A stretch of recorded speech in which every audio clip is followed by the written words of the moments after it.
The merchant of Venice का act 2 scene 3 का location same है, यानी कि वही लोकेशन है जो कि सीन 2 का था, यानी a room in Shylock's house. Shylock के घर के कमरे में ये सीन हो रहा है। जेसिका और लॉन्सलॉट एंटर करते हैं। जेसिका शाइलॉक की बेटी है और लॉन्सलॉट शाइलॉक का सर्वेंट है। दोनों में बात होगा आगे। जेसिका बोलती है, I am sorry thou wilt leave my father so. Our house is hell, and thou, a merry devil, didst rob it of some taste of tediousness. Jessica बोल रही है कि उसको बुरा लग रहा है कि लॉन्सलॉट उसके फादर के सर्विस को छोड़ के जा रहा है।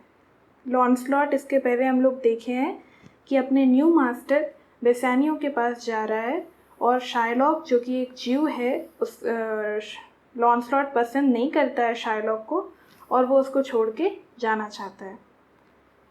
जेसिका लॉन्सलॉट से बोलती है कि उसका घर हेल है और वो एक हैप्पी डेविल की तरह उसके घर के बोर्डम को कुछ दिनों के लिए दूर किया।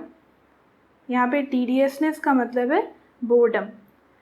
फिर वो उसको फेयरवेल विश करती है और उसको एक ड्यूकैट देती है। ड्यूकैट एक अमाउंट है मनी का, और लॉन्सलॉट से बोलती है कि सपर में, यानी कि डिनर के समय में, वो लोरेंजो से मिलेगा जो कि उसके न्यू मास्टर का गेस्ट है। यानी कि डिनर के समय में जब वो बेसानियो अपने न्यू मास्टर के घर पे होगा तो वो वहाँ पे गेस्ट आए हुए होंगे, लोरेंजो उससे मिलेगा, और उसको वो कहती है कि वो एक लेटर दे दे उसको सीक्रेटली, जो कि जेसिका दी है, और उसको फेयरवेल विश करती है और कहती है, I would not have my father see me in talk with thee. वो कहती है कि वो नहीं चाहती है कि उसके पापा जो हैं वो उसको उससे लॉन्सलॉट से बात करते हुए देखें। तो लॉन्सलॉट एड्यू कहता है, फेयरवेल विश करता है। Tears exhibit my tongue, most beautiful pagan, most sweet Jew, if a Christian did not play the knave and get thee, I am much deceived. Launcelot बोलता है कि उसके टीयर्स जो हैं वो उसको कहने से रोक रहे हैं, यानी अभी पूरा वो भरा हुआ है, और वो जेसिका की तारीफ़ में कहता है कि वो बहुत ही ब्यूटीफुल है और बहुत ही स्वीट ज्यू है। पेगन का मतलब यहाँ पे नॉन क्रिश्चियन है। यहाँ पे पेगन का मतलब एक्चुअली में भी नॉन क्रिश्चियन ही होता है।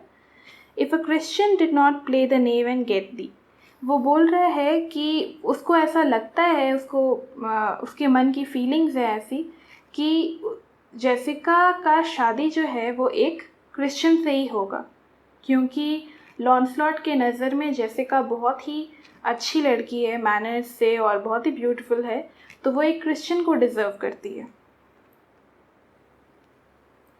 But edu, these foolish drops do something, drown my manly spirit. बोल रहा है कि अब हम फेयरवेल विश करता है जेसिका को और कहता है कि उसके जो आंसू हैं वो उसके मैनली करेज को एक तरह से ड्राउन कर रहे हैं। जेसिका भी बोलती है फेयरवेल गुड लॉन्सलॉट, और लॉन्सलॉट वहाँ से चला जाता है। फिर जेसिका का डायलॉग है, अलैक, what heinous sin it is in me to be ashamed to be my father's child. But though I am a daughter to his blood, I am not to his manners. Jessica बोल रही है कि वो ashamed है कि वो अपने father की बेटी है, लेकिन जबकि वो अपने फादर की बेटी है खून के रिश्ते से, वो मैनर्स से अपने पापा को रिजेंबल नहीं करती है। मतलब वो अपने पापा के नेचर को पसंद नहीं करती है, और उसको ऐसा लगता है कि वो अपने पापा से बहुत ही डिफरेंट है। O Lorenzo, if thou keep promise, I shall end this strife, become a Christian and thy loving wife. Jessica बोल रही है कि अगर लोरेंजो उसका प्रॉमिस को रखता है तो वो ये जो स्ट्राइफ है, स्ट्राइफ का मतलब यहाँ पे कॉन्फ्लिक्ट है, तो वो बोलती है कि अगर लोरेंजो उसका प्रॉमिस को रखेगा तो वो एक क्रिश्चियन बन जाएगी क्योंकि वो अगर एक क्रिश्चियन से शादी करेगी, लोरेंजो क्रिश्चियन है, तो वो क्रिश्चियन बन जाएगी और उसकी लविंग वाइफ भी। फिर एग्जिट कर जाती है जेसिका भी, और ये सीन ख़त्म हो जाता है।